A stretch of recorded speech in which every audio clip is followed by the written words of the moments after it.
Stats SA ka provinceng ya Limpopo e re komana madula a bapile go thoma ka lesolo la go bala batho go tloga bošego gare bja lehono. Bašomi ba Stats SA ba ya go thoma go etela batho mafelong a go fapafapana. Bao ba tshelago le go tsena ka mellwaneng ya go ba mathomo go balwa ka provinceng kudu go lebeletše mellwano wa Bait Bridge.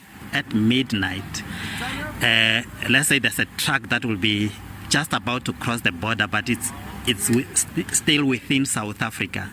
At that point, we'll start with that truck so that it doesn't move out of the country before the truck driver is counted. So we'll count that driver moving backwards so that we count everyone, and we'll count them until we finish them. So this count may go on from 12 midnight up to 3 o'clock in the morning, depending on how many trucks will be queuing. We have to count all of them until we finish them. Mokwebore di dirishwa tša bona tša technology di mpsafaditšwe go netefatša gore dipoelo tša dipalopalo di a lokollwa nako le nako. This time around, people won't be moving around carrying paper questionnaires. No, they will be moving around carrying a tablet.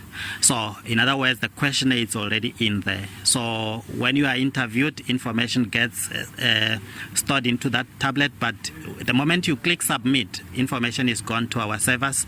That's helpful because it will assist in ensuring that release of census results comes quicker, unlike when we're using paper-based methods. Stats SA e katološitše nako ya boingwadišo bja bao ba nyakago go balwa go fihla ka la 5 kgweding ye.